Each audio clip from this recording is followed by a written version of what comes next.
रवि गांव के एक साधारण परिवार का लड़का था। उसे बचपन से ही खेती का शौक था और वह हमेशा अपने पिता की तरह एक सफल किसान बनना चाहता था। उसके पिता गांव के सबसे सम्मानित किसान थे, लेकिन उनकी अचानक मृत्यु के बाद रवि पर परिवार का सारा बोझ आ गया था। रवि के पास एक छोटा सा खेत था जो उसके पिता से विरासत में मिला था, लेकिन पिछले कुछ सालों से फसलें अच्छी नहीं हो रही थीं। रवि ने कई बार कोशिश की, लेकिन उसका सपना धीरे धीरे टूटता जा रहा था। गांव वाले अब उसे असफल किसान के रूप में देखने लगे थे। रवि के अंदर असफलता का डर बढ़ता जा रहा था, लेकिन उसका सपना अब भी जिंदा था। वह रोज खेतों में जाकर मेहनत करता, लेकिन हर बार उसे निराशा ही हाथ लगती। एक दिन गांव में एक अजनबी आया।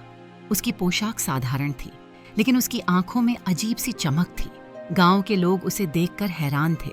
वह खुद को सपनों का सौदागर कहता था। वह गांव के चौक में खड़ा होकर लोगों से कहता, तुम्हारे टूटे हुए सपने मेरे लिए सोने के समान हैं।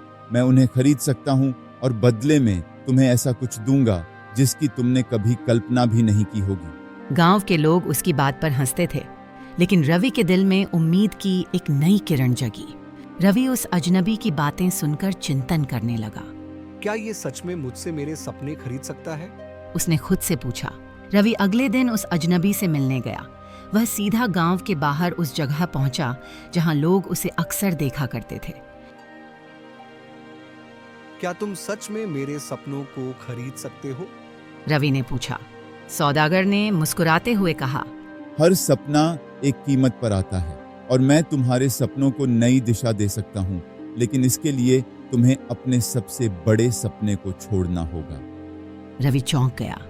मेरा सबसे बड़ा सपना, अगर मैं उसे छोड़ दूंगा तो मेरे पास क्या बचेगा? सौदागर ने एक चमचमाता कागज निकाला और रवि से कहा, इस पर अपना सबसे बड़ा सपना लिखो। बदले में मैं तुम्हें कुछ ऐसा दूंगा जो तुम्हारी जिंदगी बदल देगा।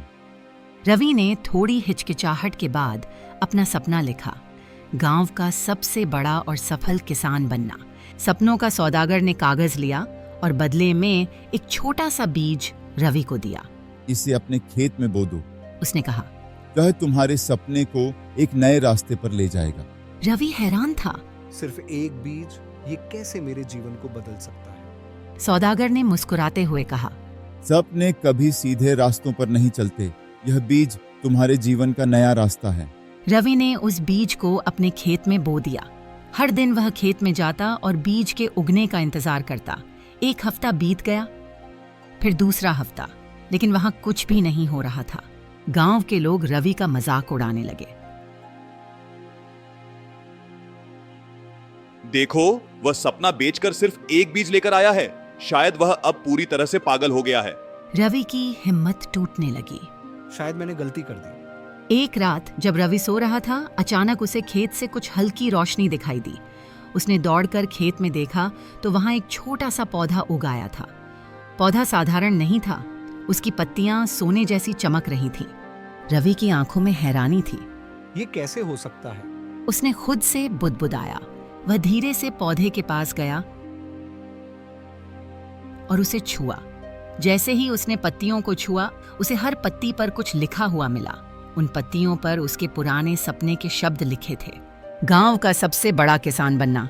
यह शब्द हर पत्ती पर उकेरा हुआ था। तभी सपनों का सौदागर फिर से प्रकट हुआ। उसने रवि की ओर देखा और मुस्कुराया। तुम्हारा सपना मरता नहीं है रवि, यह सिर्फ बदलता है। रवि ने चौंकते हुए पूछा, लेकिन ये कैसे संभव है? मैंने तो अपना सपना तुम्हें बेच दिया था। सौदागर ने गंभीरता से कहा, हर सपना एक बीज की तरह होता है। जब तुम इसे छोड़ते हो तो यह तुम्हारे जीवन में एक नए रूप में वापस आता है। यह पौधा तुम्हारे सपनों का नया रूप है। पौधा धीरे धीरे बढ़ने लगा। उसकी पत्तियां हर दिन और ज्यादा चमकने लगीं। गांव के लोग अब रवि के खेत के पास रुकने लगे और हैरानी से उस पौधे को देखने लगे। उसकी चमक ने गांव के हर व्यक्ति को आकर्षित किया। फिर एक दिन रवि ने देखा कि जहां जहां पौधे की छाया पड़ रही थी, वहां की मिट्टी उर्वर होने लगी थी। पौधे की छाया में छोटे छोटे पौधे उगने लगे थे, जो किसी भी साधारण पौधे से अधिक मजबूत और स्वस्थ थे।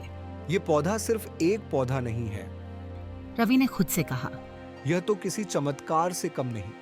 गांव के लोग अब रवि के पास आने लगे। वे उससे पूछने लगे, यह पौधा कहां से आया है? क्या यह हमें भी ऐसी ही फसलें देगा?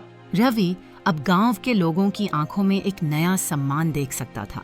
जो लोग पहले उसका मजाक उड़ाते थे, वही लोग अब उससे मदद मांग रहे थे। रवि ने गांव के कुछ किसानों को अपने खेत में आने दिया और उन्हें पौधे के बारे में बताया। जैसे जैसे पौधे की प्रसिद्धि बढ़ती गई, गांव के कुछ लालची लोग भी उसकी ओर आकर्षित होने लगे।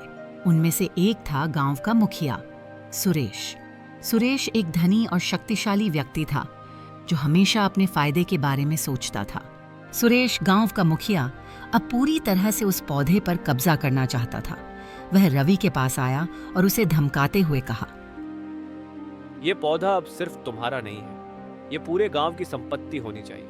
अगर तुम इसे अकेले रखोगे तो तुम्हारे खिलाफ हम कार्रवाई करेंगे। रवि को यह सुनकर गुस्सा आया, लेकिन उसने शांति से जवाब दिया, ये पौधा मेरा सपना है और मैं इसे किसी और के हाथों में नहीं जाने दूंगा। सुरेश की आंखों में क्रोध चमकने लगा। उसने कुछ और लोगों को अपने साथ मिला लिया, जो उसकी बातों का समर्थन करने लगे। रवि, तुमने पहले ही बहुत फायदा उठा लिया है, अब ये पौधा गांव के हक में आना चाहिए। सुरेश ने कुटिल हंसी के साथ कहा।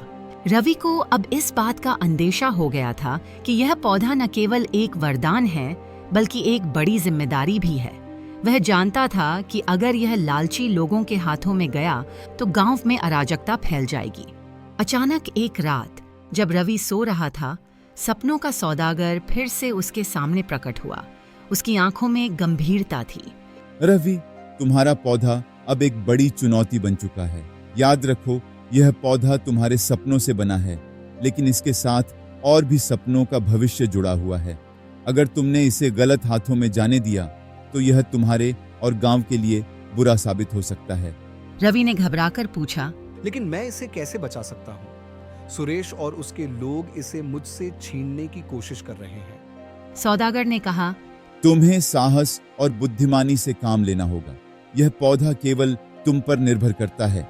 याद रखना, सपने केवल उन्हीं के होते हैं जो उनका सम्मान करते हैं।